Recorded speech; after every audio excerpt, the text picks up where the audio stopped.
Bueno, aquí fue donde lo dejamos el otro día. Estábamos viendo, recordando un poco las instalaciones de enlace, que era la parte del sistema eléctrico que enlazaba la acometida y por tanto la línea de distribución pública con las instalaciones interiores.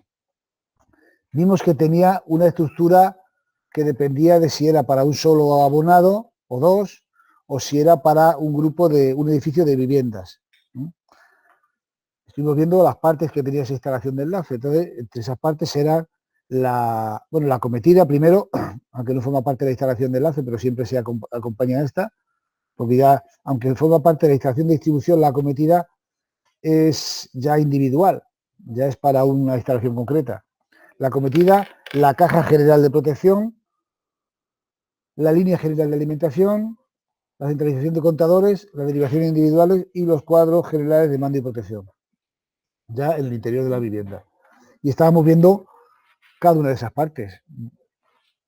Vimos un poco unas imágenes y descripción de lo que era la acometida y también lo que era la caja general de protección, que es una caja que alberga fusibles. Si es una caja monofásica, alberga un solo fusible, y si es una trifásica, alberga 3 fusibles y una barra para el neutro. Indicamos que la barra para el neutro era fundamental no desconectarla nunca antes de las fases para evitar problemas de sobretensiones en las viviendas y demás. De hecho, en la entrada de los contadores hay un desconectador trifásico que tiene la particularidad de que el neutro se queda enganchado. Primero se desenganchan las fases cuando lo abrimos, es un interruptor basculante. Primero se desenganchan las fases y luego ya se dispara el neutro. Y cuando lo conectamos, primero se conecta el neutro y luego las fases, ¿no? Ya expliqué el asunto este por qué era así. Y bueno, fue aquí donde lo dejamos. Y vimos unas cuantas imágenes de lo que eran unas cajas generales de protección.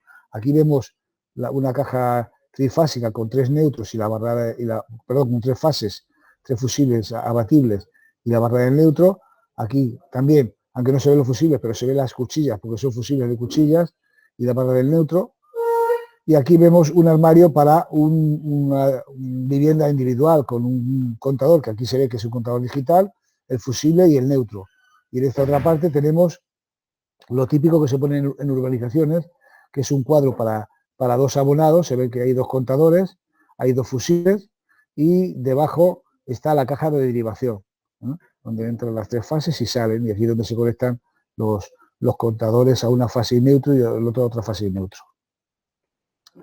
Básicamente esto era la caja general de protección y está inmediatamente después de la acometida. ¿De acuerdo? Mira, aquí vemos una imagen de la caja general de protección exterior a la acometida. Y la acometida es esta red trenzada que hay por aquí, y engancha a la caja de protección. Entonces sería una caja monofásica. Y luego ya la línea que va para adentro hacia la vivienda, que ya no sería una línea general, sino sería ya la derivación individual propiamente dicha. La línea general de alimentación. Vamos a ver todas las partes que se contemplan en un edificio destinado principalmente a viviendas. Veis aquí una imagen, un dibujo de lo que sería esa línea. Si aquí está la caja general de protección en un nicho en el portal, a la entrada del portal, esa línea que va desde esa caja general de protección hasta la centralización de contadores, este es un supuesto de que los contadores están en la planta baja. Bueno, pues esa línea es la que recibe el nombre de línea general de alimentación. Los conductores a utilizar, al ser un edificio destinado principalmente a viviendas, normalmente son de 3 fases y neutro. Es una línea trifásica con neutro.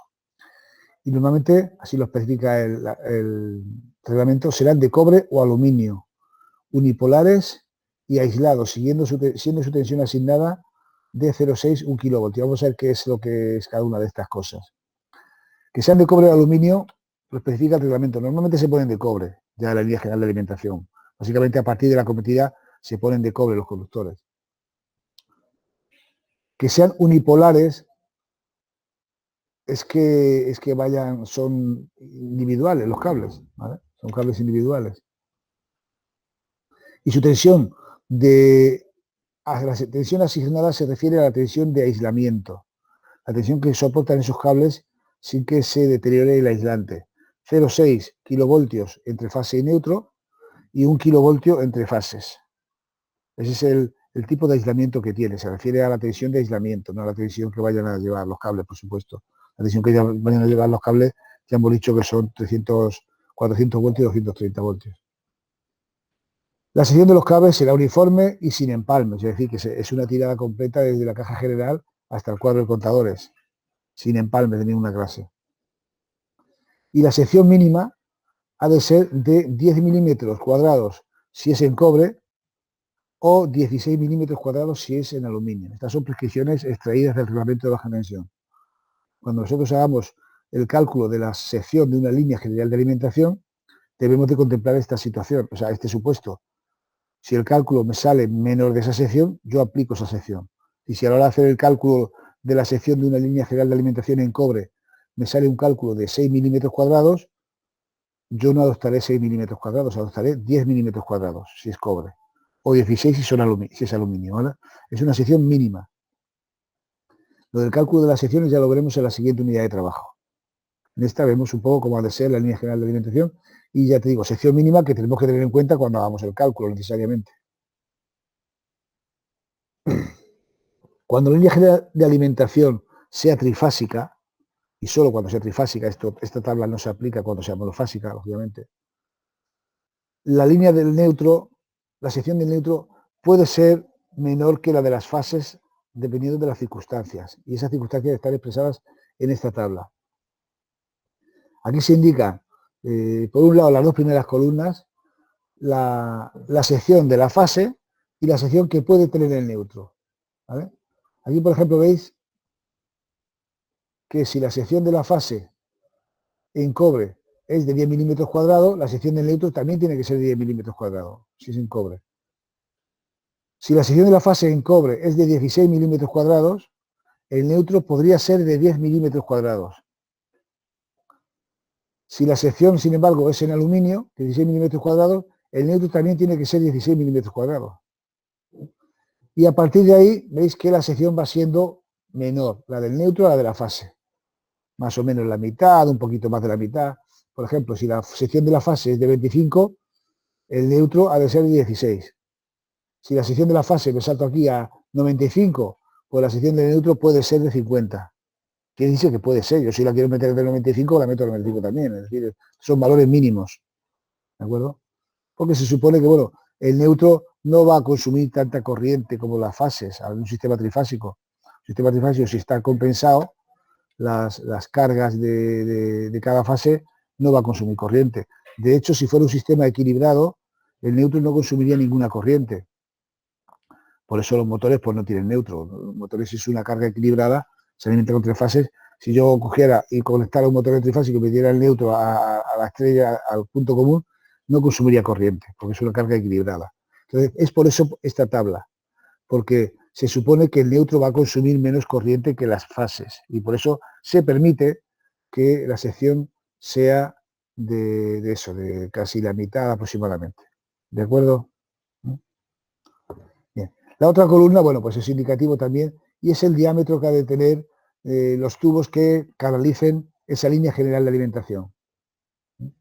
Ya os dije que cuando para el montaje de la práctica 1.1, que bueno, que los tubos se caracterizan por el diámetro exterior, por la métrica se llama.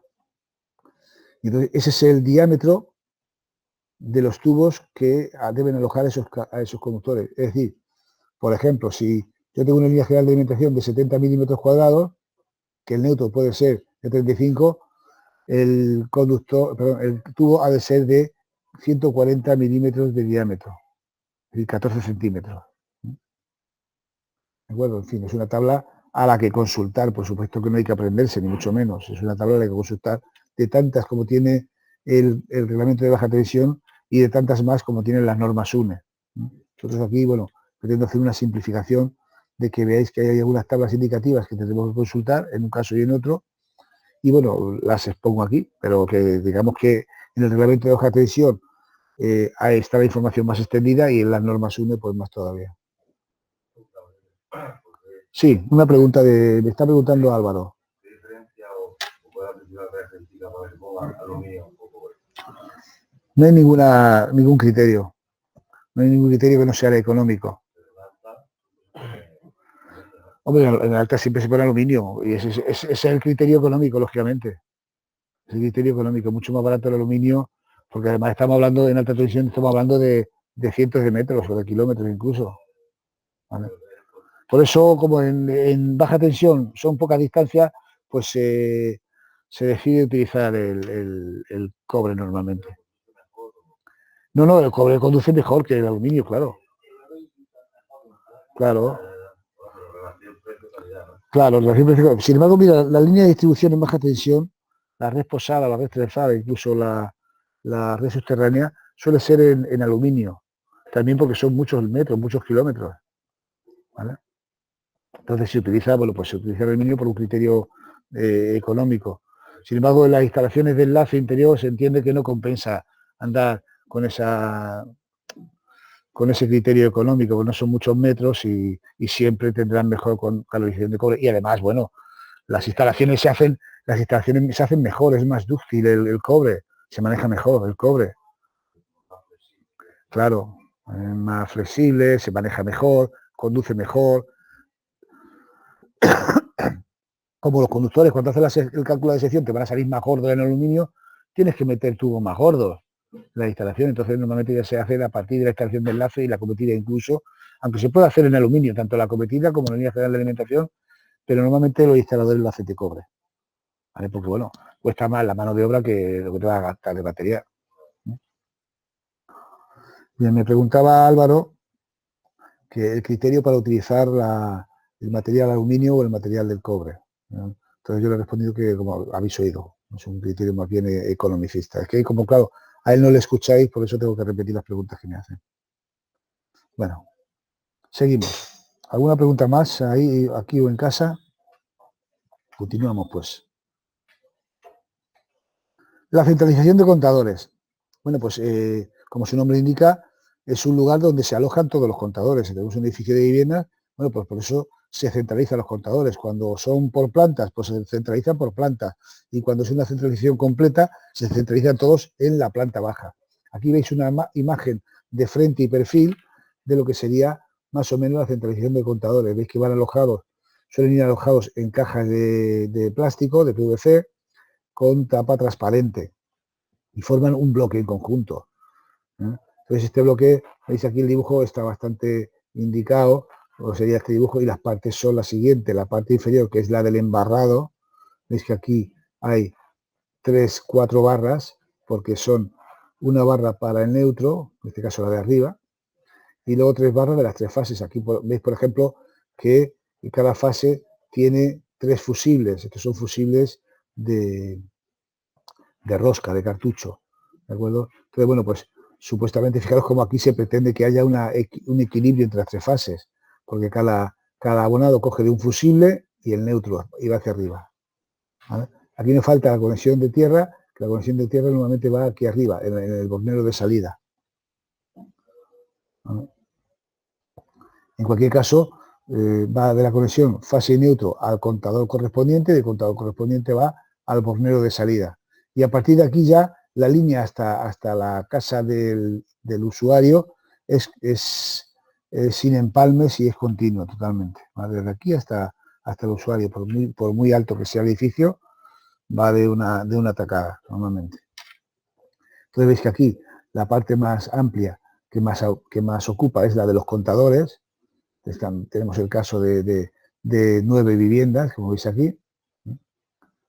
Y este interruptor de aquí es un desconectador, interruptor desconectador. Normalmente está prescrito por la norma de las compañías eléctricas, el interruptor para desconectar y dejar corriente a la centralización de contadores y a partir de ahí poder hacer trabajos de mantenimiento y reparación. ¿Vale? Ya digo que este desconectador tiene la particularidad de ser un interruptor trifásico de potencia, tiene que soportar toda la intensidad del edificio, por lo tanto es un interruptor grande, y tiene la particularidad de desconectar el último en neutro y conectar primero en neutro. Eso es importante que sea, es un interruptor específico para la centralización de contadores, para sistemas trifásicos con neutro, para evitar que en ningún momento esté el neutro conectado si lo está en las fases. es aquí de frente y de perfil.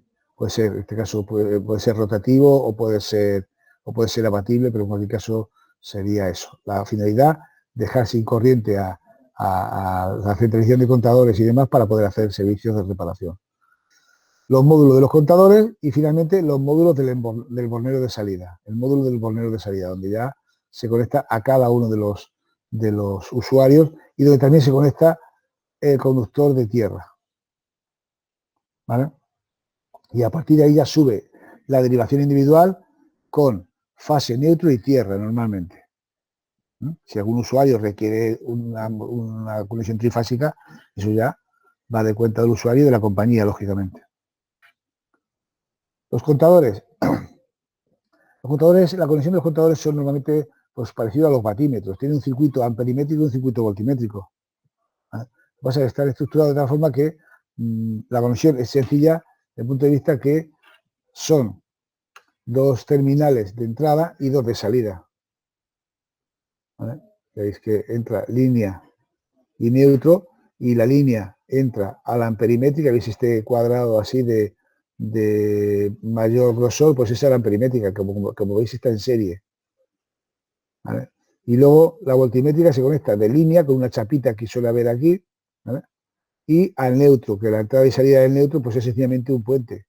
Pero normalmente para tener un control sobre el conexionado del contador y que no haya ningún tipo de problema, ni fraude ni nada, pues se prevé la conexión de dos cables de entrada y dos cables de salida. Y ese bornero normalmente queda precintado. ¿Vale? Esto que veis aquí, pues es una tapa y esto tocho de aquí, pues es un punto para poner un precinto para que no pueda ser manipulado.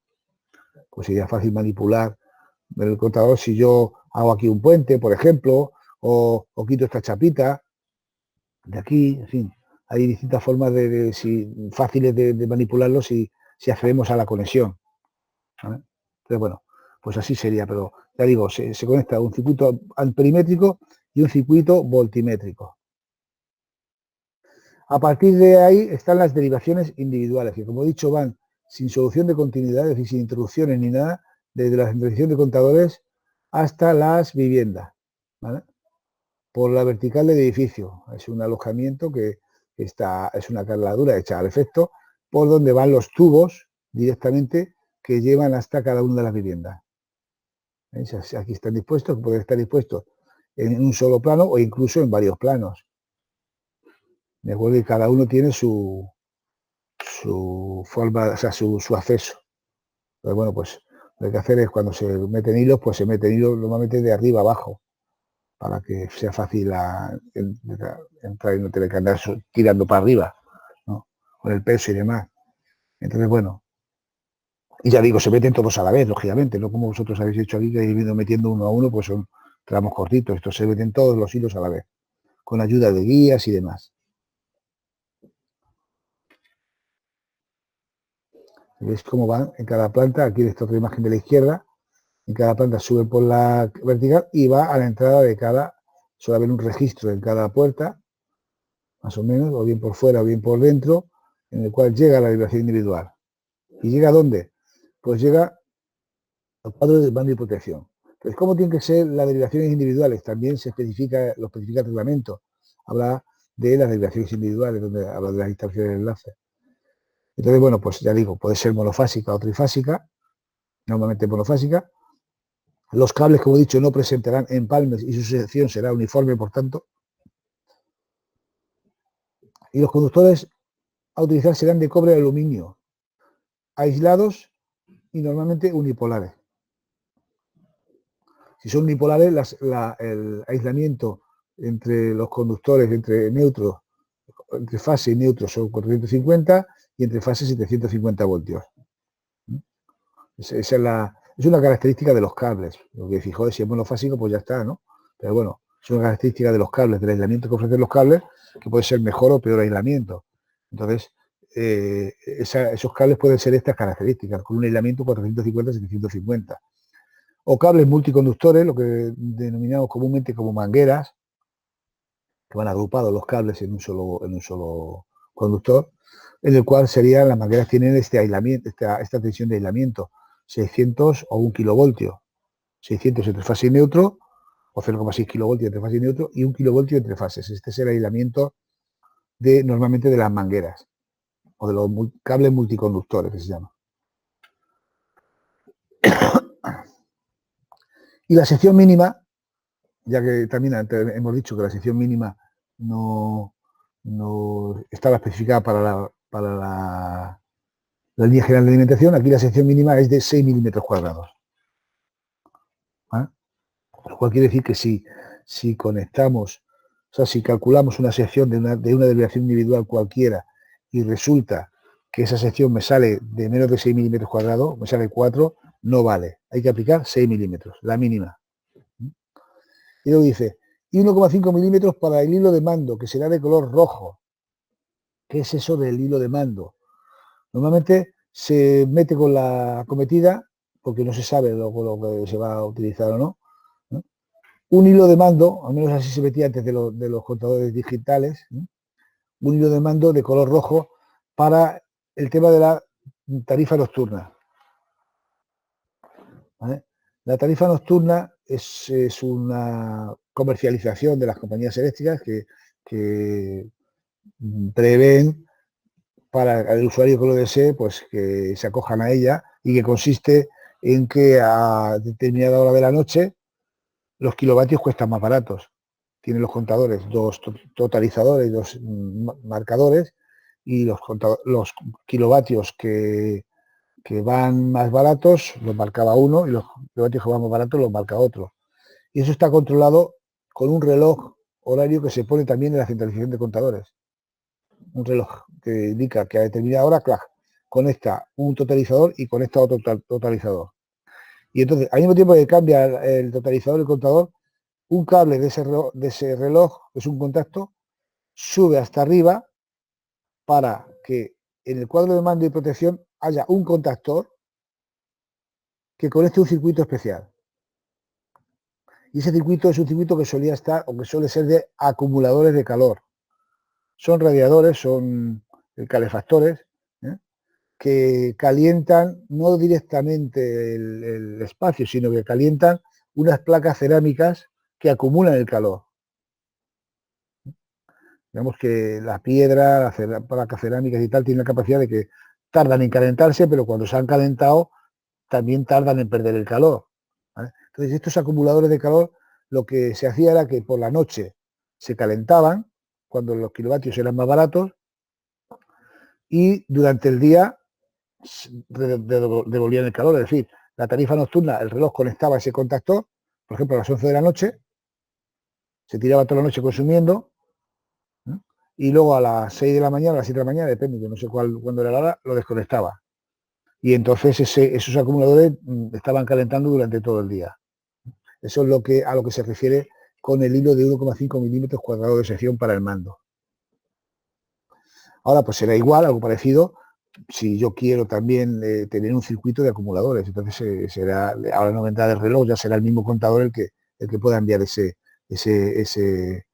cable para que yo pueda conectar y desconectar ese circuito con acumuladores. Es por eso que se refiere. Y el hilo de mando es de color rojo porque ya sabemos que en corriente alterna los conductores de mando de circuitos de sistemas automáticos son de color rojo. Bien, con eso queda descrito de momento gran parte de lo que serían las instalaciones de enlace, pero me queda una parte que es donde están alojados los cuadros, se llama así, el cuadro donde están alojados los dispositivos generales de mando y protección. Todos los dispositivos de protección, básicamente, de la vivienda. Pero antes de ver cuáles son los dispositivos de protección que hay en una vivienda, tenemos que ver qué naturaleza de dispositivos de protección hay, qué tipo de dispositivos de protección hay. Y antes de ver qué tipo de dispositivo de protección hay que saber contra qué tenemos que proteger una instalación eléctrica. Por eso este apartado se titula Protección en las instalaciones eléctricas, perturbaciones que existen en las instalaciones eléctricas. Y vamos a ver la protección, cómo se protegen las instalaciones eléctricas. Y en ello vamos a ver, primero, qué tipo de cosas malas o perturbaciones ocurren en las instalaciones eléctricas. La más evidente de todas ellas son las elevaciones inadmisibles de la intensidad. Es decir, cuando pasa más intensidad de la que debería de pasar. cuando pasa más corriente, más amperios de la que debería de pasar. Este tipo de perturbaciones afectan exclusivamente o sobre todo a los componentes del circuito, no afectan a las personas, pero afectan a los componentes del circuito, porque si pasa mucha intensidad, los componentes se calientan. Si los componentes se calientan y no soportan el calor, pues se pueden deteriorar, lógicamente. De estas elevaciones inadmisibles de la intensidad hay dos tipos. Las dos son de la misma naturaleza, pero se clasifican de dos tipos, en cortocircuitos y en sobrecargas. Y la diferencia entre una y otra es el nivel de elevación que tienen y la rapidez con la que ocurre. No es lo mismo que una intensidad se eleve de los pocos amperios a los cientos de amperios en un segundo, que la intensidad se eleve, por ejemplo, de los 5 amperios a los 15 amperios a lo largo de un tiempo. Entonces, cuando estamos hablando de cortocircuitos, es justamente eso. Son elevaciones muy rápidas de la intensidad, luego se describirán en la siguiente diapositiva. Y las sobrecargas son elevaciones más leves de la intensidad, pero también inadmisibles, en cualquier caso. Cortocircuitos por un lado y sobrecargas. Y otro de los grandes problemas de los circuitos eléctricos son también evidentes los contactos y las descargas eléctricas. Estos afectan a las personas y a los seres vivos. Es que cuando decimos que te ha dado una descarga eléctrica, te ha dado calambre, te ha dado corriente. Ahí el reglamento también establece dos diferencias. Son los contactos o descargas directas y los contactos o descargas indirectas. Ya lo definiremos luego. Y por último, otro de los problemas, ya hemos hablado de elevaciones de la intensidad, las descargas. Bueno, pues si ha habido elevaciones de la intensidad, también otro de los problemas, aunque menos frecuentes y depende también de la zona y tal, son las elevaciones inadmisibles de la tensión, que de pronto la tensión aumenta. Y eso afecta también a los componentes del circuito, igual que las sobreintensidades. Sí, las sobretensiones y las sobreintensidades afectan a los componentes del circuito. Y en este caso están producidas las sobretensiones por fenómenos atmosféricos, por descargas atmosféricas de tormentas y demás, o por fluctuaciones importantes de la carga, en menor medida.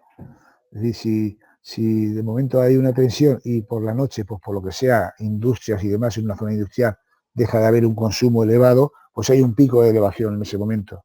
La tensión, aunque luego se estabiliza, pero si hay un consumo elevado y de pronto deja de consumirse, pues la tensión aumenta ligeramente también. Vamos a analizar cada una de estas. Empezamos por las perturbaciones de las sobreintensidades. Los cortocircuitos, lo que yo os he dicho, se producen cuando se conectan entre sí directamente los conductores activos.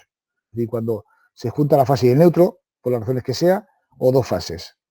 Entonces, ¿qué quiere decir eso? Que técnicamente eso quiere decir cuando la resistencia de un circuito se reduce a cero. Entendemos que cuando se conecta directamente la fase y el neutro, la corriente ya no pasa por ninguna resistencia y por lo tanto la resistencia es cero.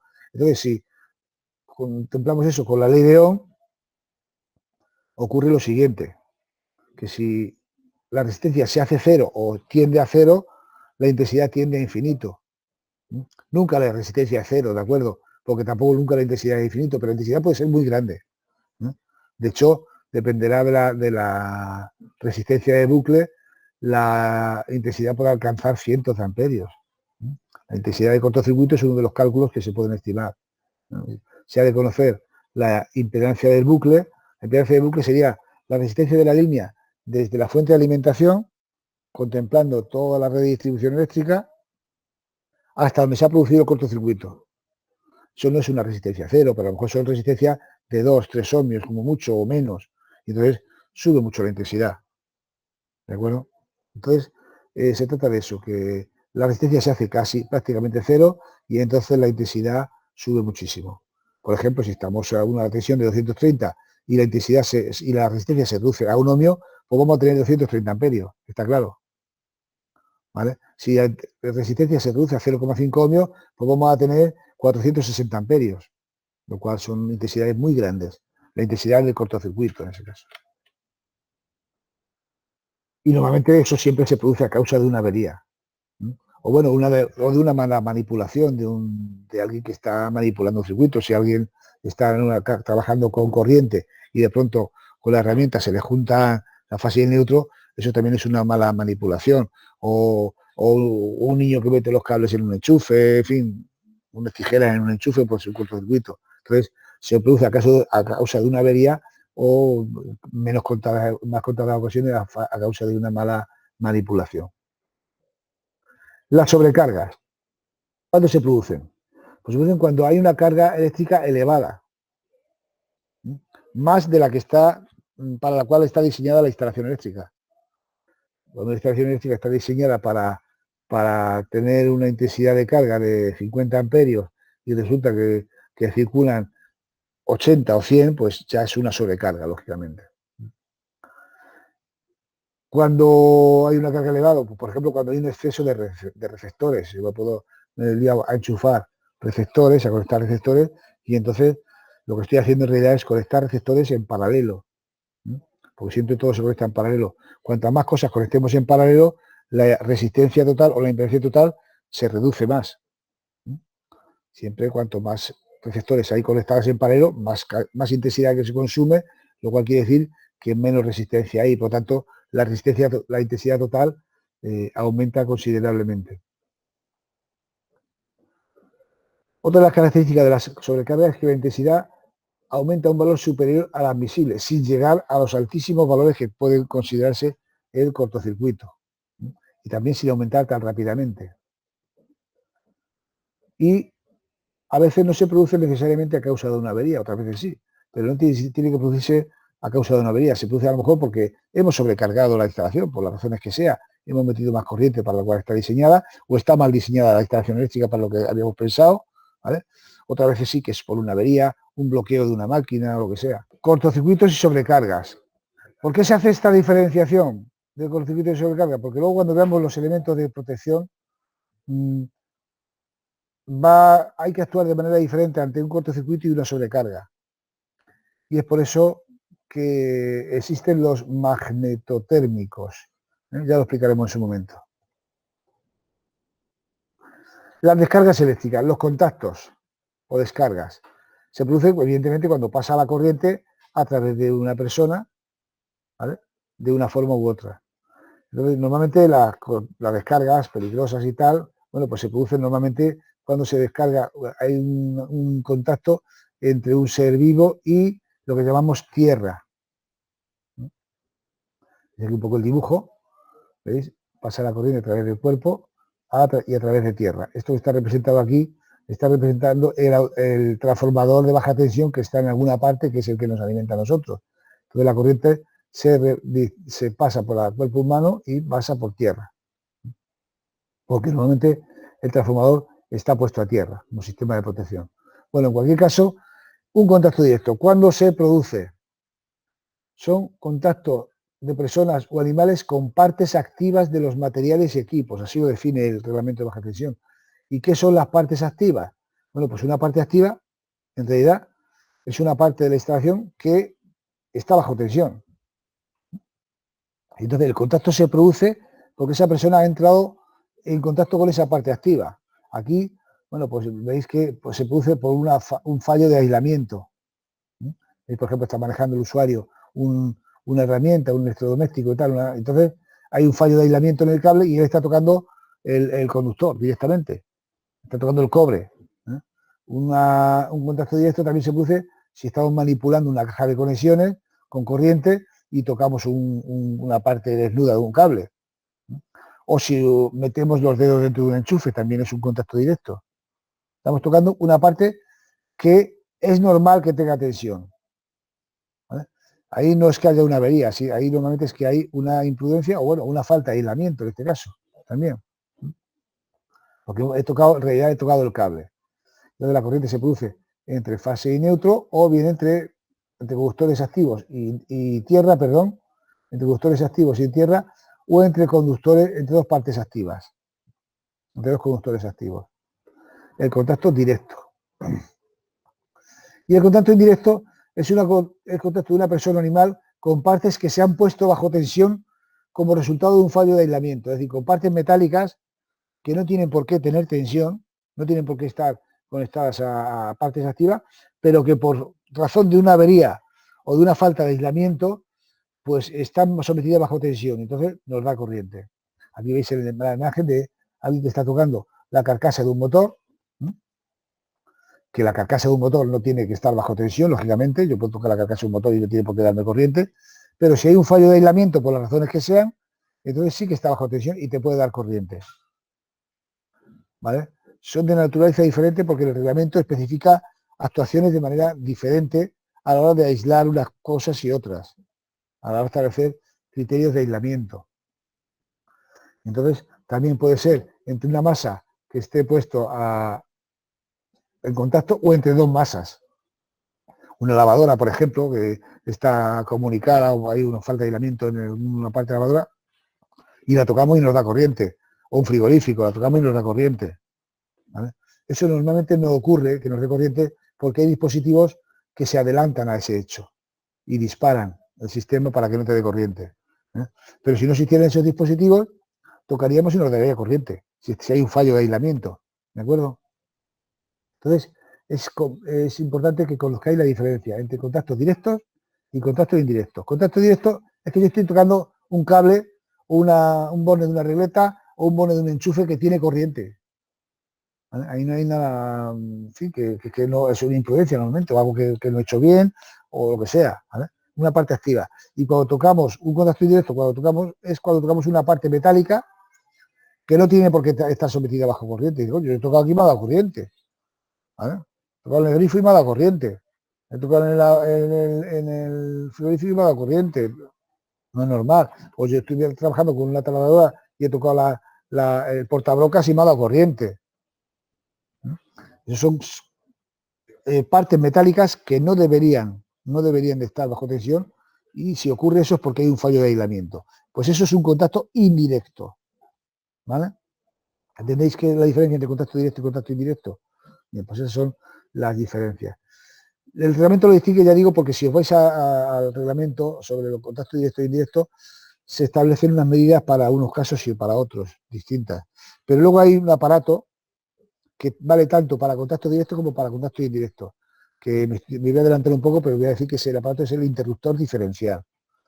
Ese protege tanto contra contacto directo como contra contacto indirecto, pero el reglamento establece una serie de prescripciones de protección para contacto directo y contacto indirecto, que todas se basan en poner barreras, básicamente, de aislamiento y demás. Por último, las sobretensiones. Son menos frecuentes. De hecho, en muchos sistemas de cuadros de mando y protección no existe protección contra sobretensiones, porque esto también depende de las zonas. Hay comunidades autónomas que sí que lo prescriben y hay comunidades autónomas que no lo especifican.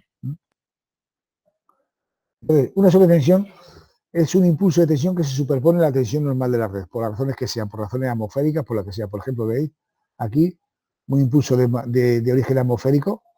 En un momento dado hay una descarga de un rayo o lo que sea y se afecta por inducción a la red y hay una sobretensión. ¿Vale? O bien un impulso por una maniobra.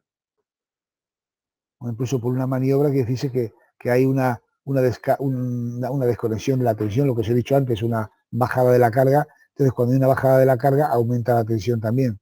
Entonces, fijaros cómo puede ser, cuando es una descarga atmosférica, suele ser un impulso menos duradero, y cuando es una descarga por impulso de maniobra, es un impulso de una frecuencia que se superpone, pero dura un poquito más. Pero fijaros que normalmente estas sobretensiones duran muy poco, porque si esto es un periodo de la corriente alterna que dura 0,02 segundos o 20 milisegundos, pues esto dura mucho menos, ¿vale? Pero que pueden ser esos picos de tensión, pueden perturbar, sobre todo, a instrumentación electrónica, básicamente. Y que no es que se eleve la tensión y se te vaya a romper una lavadora por eso, lógicamente, o un frigorífico. Son picos que prácticamente esos electrodomésticos pues casi ni se enteran. Pero si tienen partes electrónicas, a lo mejor puede ser más sensibles y sí que puede ser un problema con esto.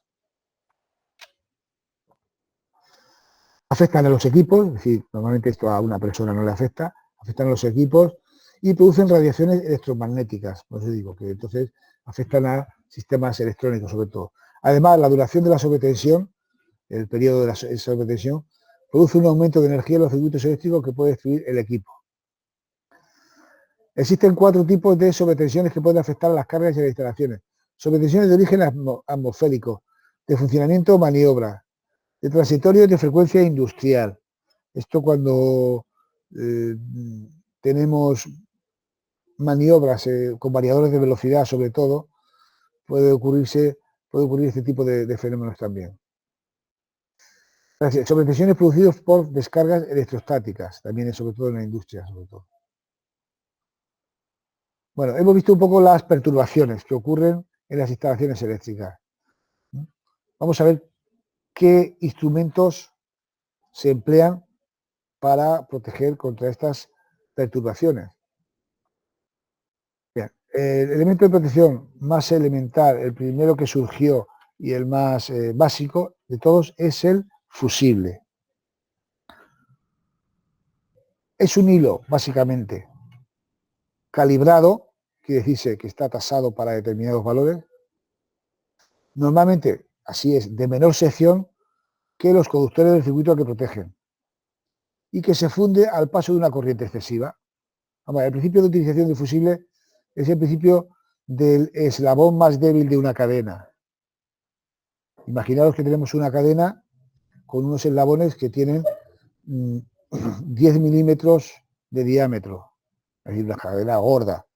Y en una parte ponemos un eslabón que tiene 1 milímetro de diámetro. Si tiramos de los extremos de la cadena, con la fuerza suficiente, la cadena se romperá. ¿Por dónde? Siempre por el eslabón más débil.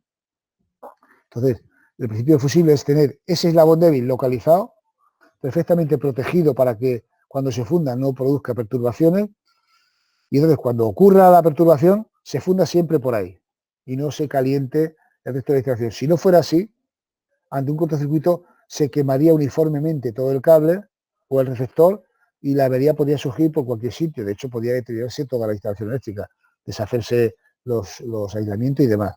Entonces, el principio del fusible es ese: tener localizado el punto donde se produce la falta de continuidad por calor.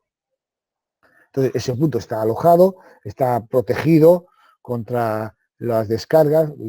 Fijaros aquí bien lo que sería el fusible. Incluso tiene una arenilla dentro del fusible que apaga la chispa que se produce cuando se funde, porque ante un cortocircuito, cuando se funde un fusible, cuando se funde, surge una chispa. Bueno, pues esa arenilla se llama, es un caolín o una especie de arena que lo que hace es amortiguar y apagar esa chispa. Es decir, tenemos controlado el sitio por donde se va a fundir, por donde se va a producir la chispa. Entonces lo protegemos. Entonces, ese es el fusible. ¿De acuerdo? Entonces, tiene un inconveniente, que el fusible cuando se funde hay que tirarlo. Y no podemos repararlo, remontarlo y tal. Entonces, bueno, pero se ha fundido el fusible, pues devolvemos, lo cambiamos y ya está. Básicamente es eso, el tema del fusible. Y está formado por 2 partes fundamentales. Una base, que esa no hay que cambiarla, que es donde se aloja el fusible, ¿vale? Y una pieza enchufable, que esa es la que se funde. Ya puede ser una cuchilla, como veis aquí, ¿eh? Es un fusible de cuchillas, que se aloja, veis, en estas horquillas de aquí, tienen unos muelles de presión, que al meterlos hacia adentro, se quedan presionados y se quedan fijos ahí. Entonces, estos fusibles nunca los podéis poner con la mano, ¿vale? Es muy peligroso. No sé si se ve aquí, pero tiene aquí una pestañita.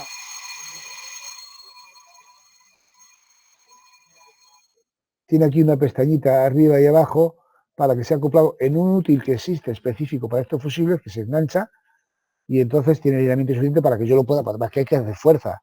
O sea, no es que se pongan así, ya está, es que hay que hacer fuerza, quitarlos y ponerlos. Son fusibles de alto poder de corte y bueno, tienen esa particularidad. Pero fijaros bien que tiene el cartucho y dentro está el elemento fusible y dentro, si rompiéramos uno de estos, aparecería una arenilla, arena, básicamente.